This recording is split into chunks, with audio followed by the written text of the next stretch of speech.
ganyang kagandahan sa karagatan o tinatawag nating ilawod. Isang pamayanan na malapit sa dagat na unti-unting umuunlad sa tulong ng kalikasan at kaunlaran. Let's go! Ito ang araw-araw nilang tanawin, dagat, alon at hangin. Dito sa Ilawod, halos lahat ng bagay may kinalaman sa tubig, sa pamumuhay, sa pagkain, sa kwento ng mga tao.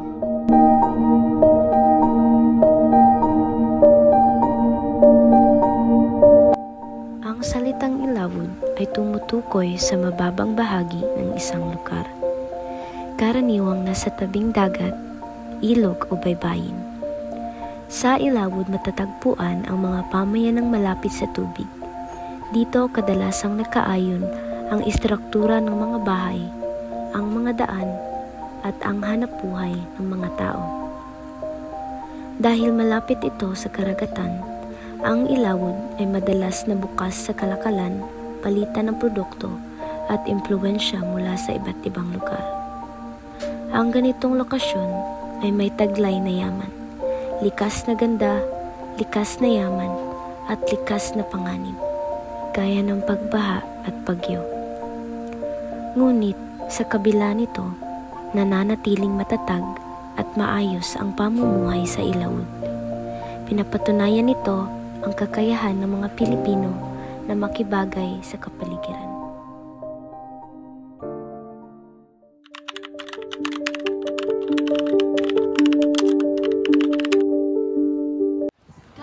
Naniniwala ba kayo na kung saan ka nakatira o kung saan kayo namumuhay, doon din kayo kumukuha ng panghanap buhay nyo sa araw-araw? For example, ganito ha, kung sa kabundukan kayo ninirahan, ano kayang posibleng ano doon? Siguro pagpapalay, no? Tapos pagtatanim. Tapos kung sa dagat ka naman, pangingisda. Naisip nyo rin ba na nakaka-amaze, no? Na meron pala tayong mapagkukunan ng pang-araw-araw natin na pang-araw-araw natin na panghanap buhay sa pamamagitan lang ng pagpili ng iyong matitirhan. Diba? Kaya naniniwala talaga ako na minsan nasa tao, depende sa tao kung saan siya maninirahan. Lalo na kung alam niya yun yung kailangan. Kayo, anong thoughts nyo? Same thoughts? Yeah, bakit same. Kaya hindi subukan kaya nating mag-explore or tanungin sila about sa lives nila, no? Para ma-confirm natin yung thoughts natin kung totoo nga ba na kung saan ka nakatira, no? Okay, so guys, samahan nyo kami. Let's go! So ngayon guys, mag-interview ako ng mga tao na nakatira malapit sa dagat para malaman naman natin kung ano ang hanap buhay nila at kung paano nila i-live ang kanilang everyday life.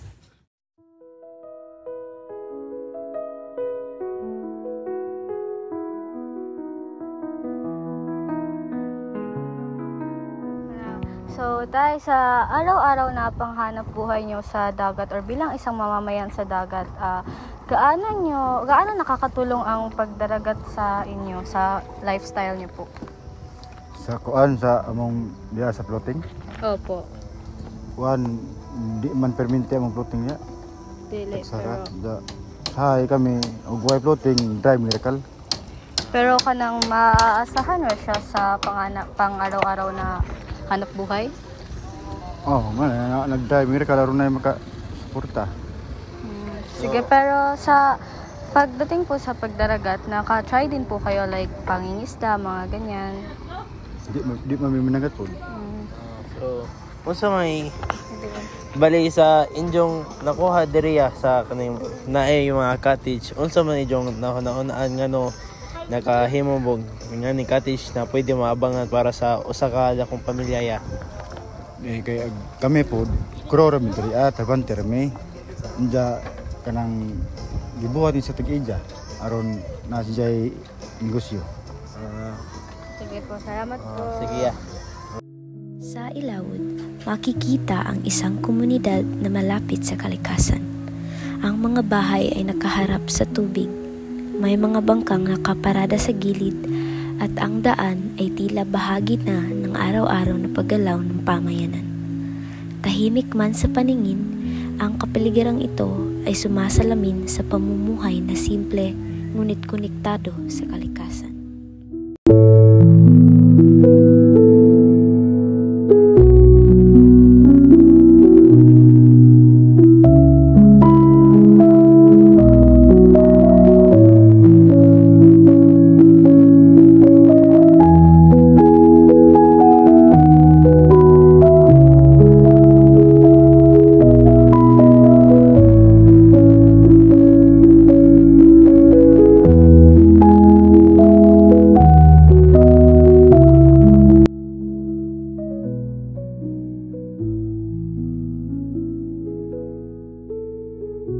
Habang nilalakbay namin ang daan papunta sa mangingisda, mas lumilinaw sa amin kung gaano kalapit ang kabuhayan nila sa tubig. Dito nagsisimula ang bawat araw sa pagitan ng lupa at dagat.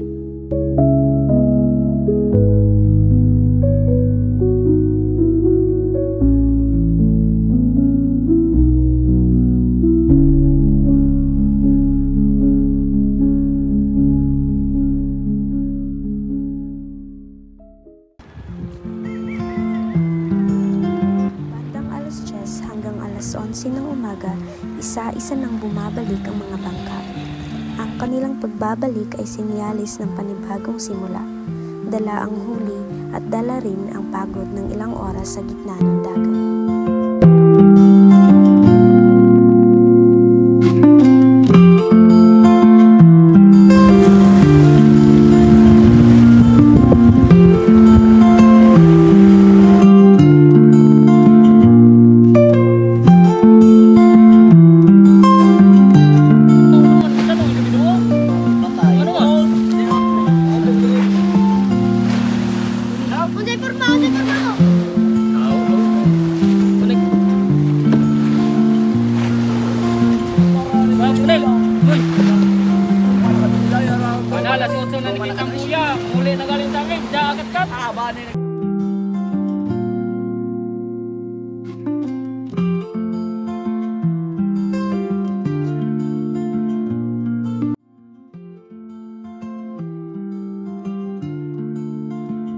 Nangyayari ngayon ay sila may paparating na mga isda, paparating na isda kaya hinihintay nila hinihintay pa nila. Ayan, lakas ng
agad na nilang inaayos ang mga huling isda. Nilalagay ito sa mga lalagyan at timbangan, handa ng ibenta sa palengke o sa mga suking mamimili. Sa ganitong simpleng proseso, mula sa laot pabalik sa komunidad, umiikot ang kabuhayan ng Ilawod. Ang bawat huli ay may halaga. Para sa ilan, ito ay pagkain. Para sa iba, ito ang pinagkukunan ng buhay.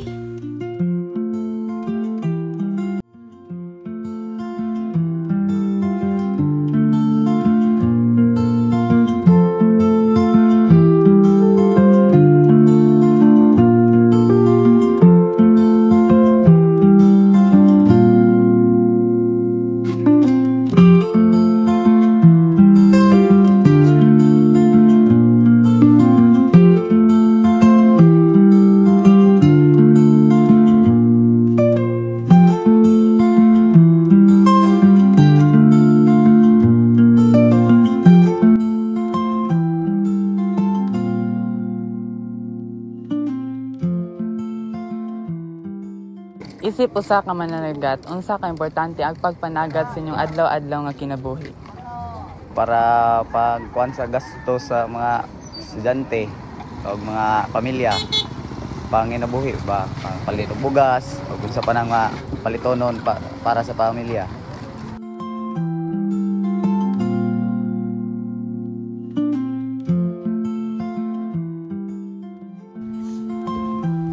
Mula sa dagat, dumadaan muna ang mga isda sa paghahanda.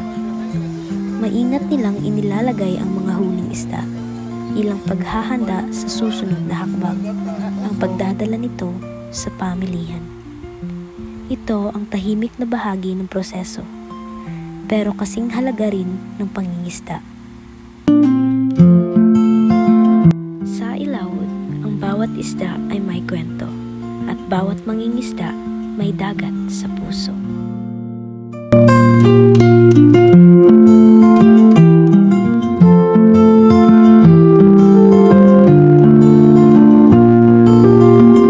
Ang Ilawod ay isang lugar na simple, pero makulay, puno ng kwento, sakripisyo at pag-asa. Ang karagatan ay buhay nila, kaya dapat natin itong pangalagaan para meron tayong mapagkukunan ng pagkain sa araw-araw. Sana mas mapanatili natin ang kagandahan ng Ilawod habang patuloy na sumusulong. Ang dagat ang nagbibigay sa kanila ng kabuhayan, pag-asa at pagkakakilanlan. Sa likod ng tahimik na tanawin, may mga kwento ng tiyaga, lakas at pangarap. Ito ang Ilawod, kung saan ang tubig, lupa at tao ay iisa. Hindi lang lugar, kundi tahanan ng kultura, kabuhayan at buhay.